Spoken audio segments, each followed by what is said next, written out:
So after adding a little bit of the Grumbacher Medium, 100%, to the red orange, I'm going to be applying it to the top of the front of the head, the crest, and get some more color going on here. Again, I'm working it in.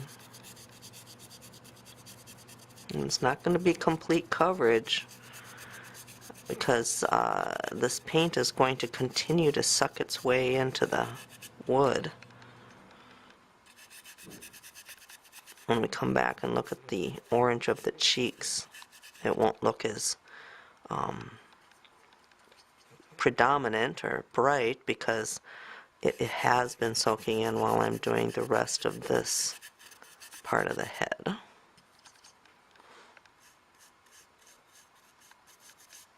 So you got to get it really worked in. A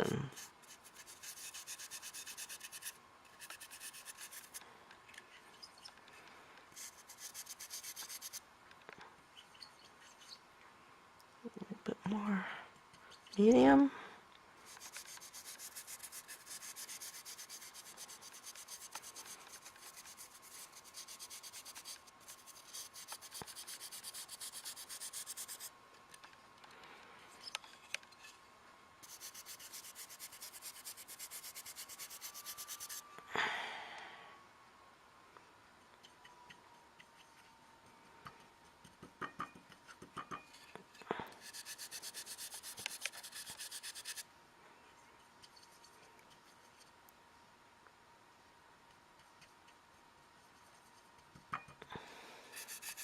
If you didn't use a thinner consistency like I'm using, it wouldn't seep into the deep areas of this wood burning in detail, and so it's important to be sure and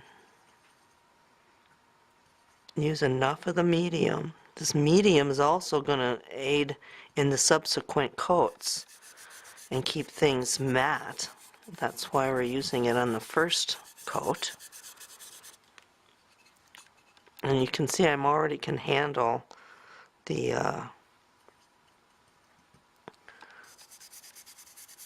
head where I painted orange. A little bit's transferring onto my fingers. However, the paint is sucked in considerably.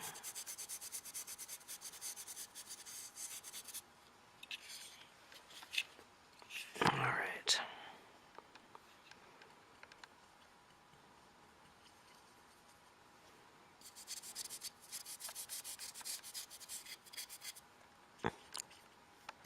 When I look through the viewfinder, when I'm setting this up, it looks kind of dark, but more times than often my videos have been washed out if they weren't, you know, the right lighting rather than too dark. So hopefully I mean, look how thick it goes on, and then it just sucks right into that detail, especially after I work it in.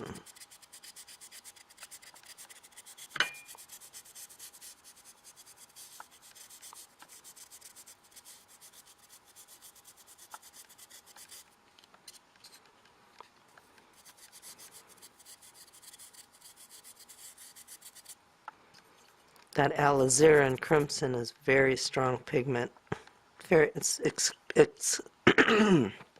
excuse me, it's also expensive. Any of your cadmiums, any of your cobalts, and it's the heavy metals that they use in those paints to actually make them.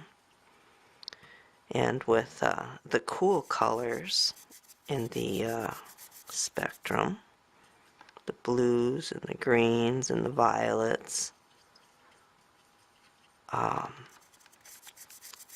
those are considered cool, where and they require silver, the actual silver or cobalt or you know, some of these heavy metals to create them. In the reds, it requires gold to achieve the color of red. Um, and so you'll find that, you know, some of these tubes of paint are going to be really expensive, and you don't understand why, and it has to do with the heavy metals that are required to make them. And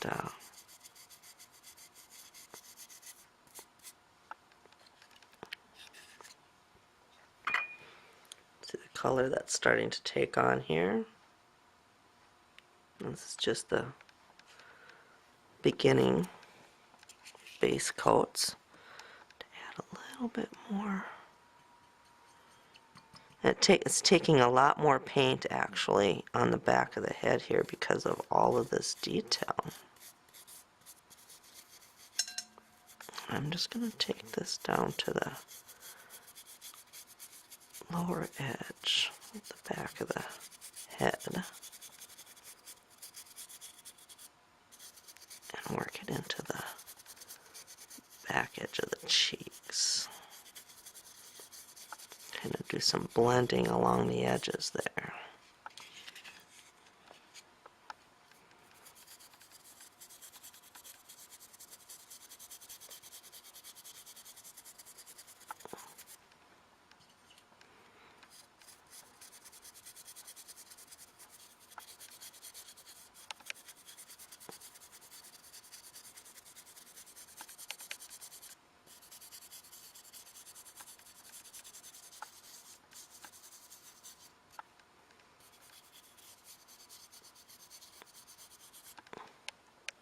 See how I did the blending there around that back edge, leaving the cheek right in this area, that original orange. I'll do the same thing on this side.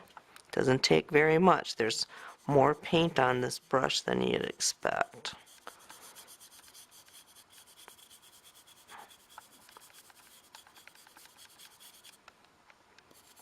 Now this is just a base coat, remember. Coming back. Base coats are the coats that you're applying that get into that deep detail. You don't want to have to be coming back for that after you've done all this other work. So, you know, look at it from every direction with good bright light, because it'll come back and haunt you when you miss. See how much medium I used? I'm still using that same consistency of half and half, or cream.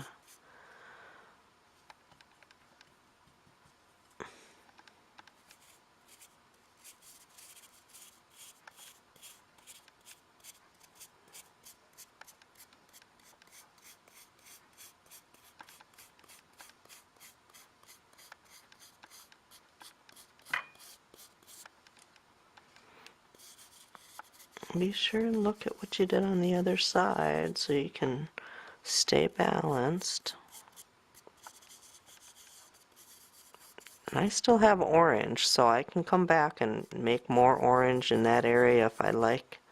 But I'm kind of looking at my photos and seeing more red here. So I'm just tinting it a little bit more.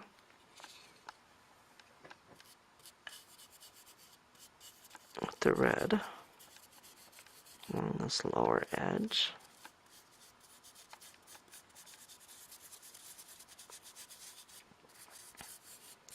Okay, well, that looks pretty even from side to side. And as it dries, it will become less colorful. The wood burning will show through a little bit more, and so the next color I'm going to apply is going to be the breast. Now I am going to have to hold on to the bill for this. And again, same consistency. I want this paint can see the color because it's a really dark brown, but the tag board underneath is reflective, and it shows me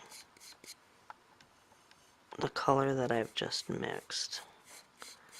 And I'm just going to give a nice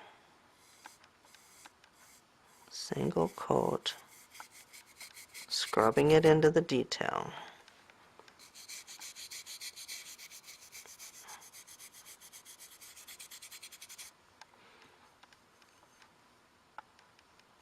Got to be sure to use that medium though. The medium is a key factor in keeping things looking really nice and matte at this point.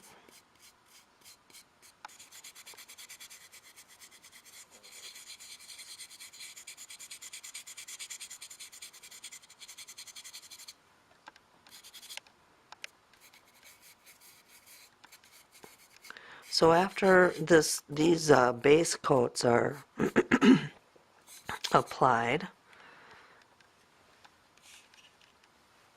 I'm going to have to let this set up for 6 hours at least.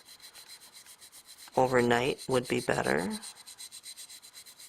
but you do want the paint to have a chance to absorb and the mediums to evaporate and absorb as well, but they'll also evaporate. And right now this looks like a light brown as it's applied because the light color of the wood is showing through, because I'm not using, you know, heavy paint. I'm using, I see some of that. Don't want to have a big chunk of thick paint stuck on your brush, so that's what I just went back to remove. And if you look at it from upside down and kind of work this paint in, you'll find it gets into that detail a little faster, more easy. More easier.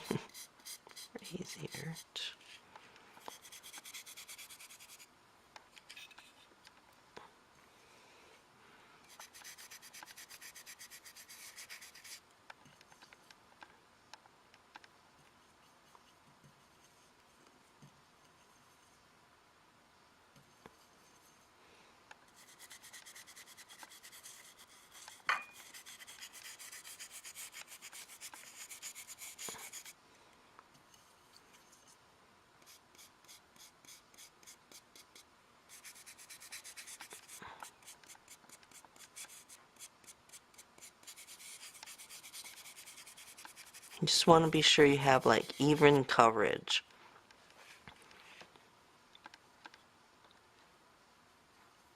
From side to side on these base coats.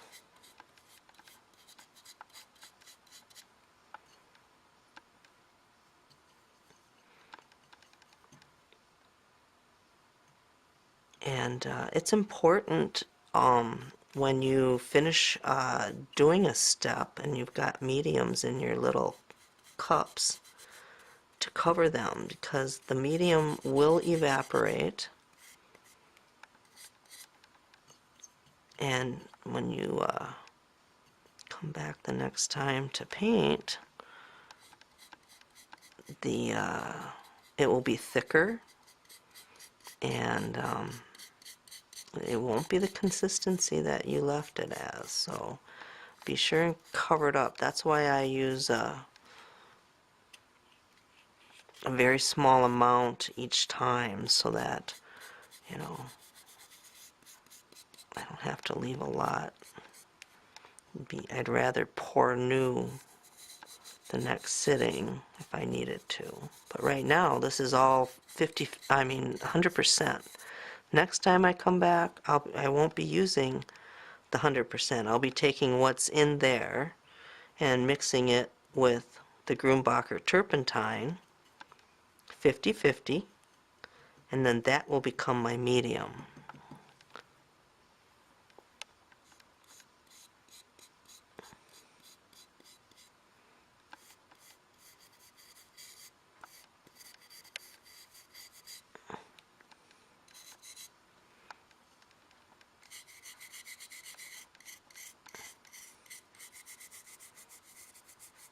It'll only take so much color, and then you've got to stop because it's going to need to set up and dry before you can go any further.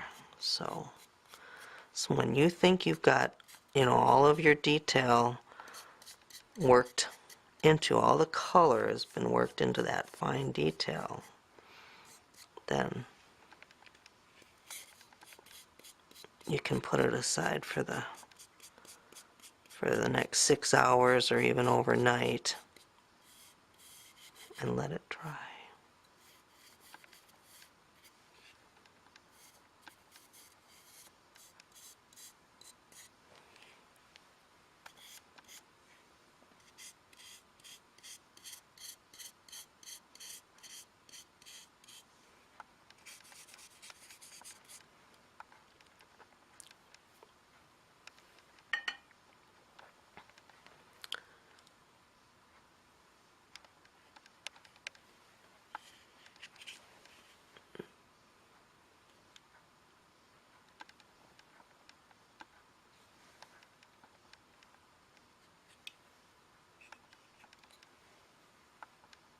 Alright, time to set it aside.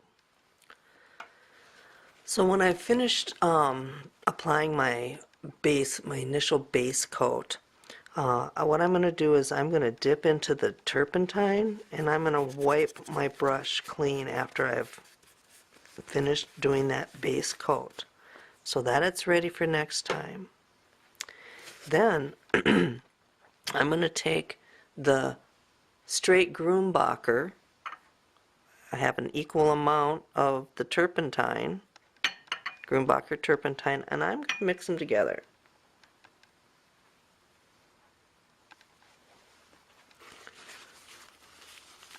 I'm going to wipe out the Grumbacher cup.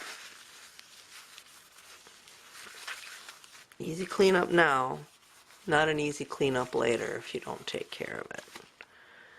And it's time for me to go wash my hands. And the next sitting, I'll be putting my next coat on using this, which is now 50-50, right? So I'm going to dump that in to my 50-50 cup.